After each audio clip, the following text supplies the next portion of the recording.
ఒకటి ఎవరి మీద ఆరోపణలు చేయదలుచుకోలేదు. ఎందుకంటే తల్లి సన్నుషికి తల్లి రొమ్ము గుద్దిన వాళ్ళ గురించి మాట్లాడటం మనకి ఇంకా చాలా పెద్ద తక్కువ అవసరం లేదు. గత 25 సంవత్సరాల నుండి కనీసం నీ ఎమ్మటి ఓవడు లేనాడు ఇదే చిట్లంగుంటలో ముగ్గుట్ల నేను ఒకరిని తెలంగాణ ఉద్యమం. కానీ ఆయన ఎవడు కొడతాడో ఎవడు తిడతాడో తెలియని పరిస్థితి.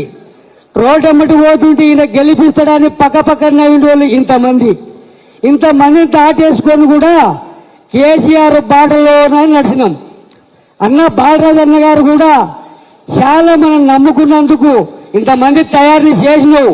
అచ్చంపేట తాలూకాను కూడా కొంతవరకు మెరుగుపరిచినావు, అది ఎవరు కాదనలేరు. కానీ ఇవాళ కష్టకాలములో కరువు కాలములో ఇవాళ పార్టీ లేనంత మాత్రం వల్ల వదిలిపెట్టిపోవటం మాత్రం చాలా బాధగా ఉంది. నాకు మాత్రం ఎవరిని ఏమి నేను దూషించను, ఎవరిని ఏమి నేను విమర్శించను. కాకపోతే ఒకటి, నీ ఎమ్మటి నువ్వు పోగానే నీ ఎమ్మటి వస్తారనుకోవటం మాత్రం పొరపాటు. ఇప్పటికైనా ఈయనే కాకుండా ఇంకెవరైనా ఇదే ఉద్దేశం వాళ్ళతో పెట్టుకున్నా పోయేటోళ్ళు ఎవరన్నా పోదలుచుకుంటే ఇప్పుడే పోండి,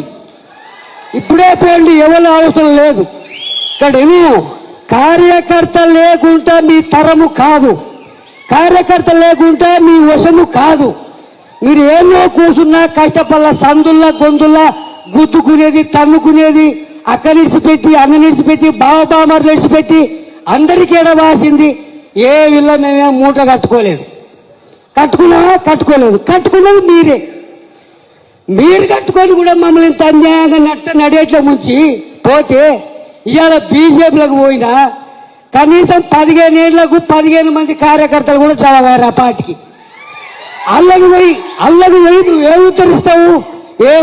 అనవసరం నీ జీవితం ఖరాబు చేసుకున్నావు, అనవసరంగా నువ్వు ఆగమైనావు. అది కూడా నాకు చాలా బాధగా ఉంది. ఎందుకంటే నీతోని 25 ఏళ్ళు ఉన్నా కాబట్టి బాధనే పడుతున్నా. నిన్నైతే నేను విమర్శించదలుచుకోలేదు.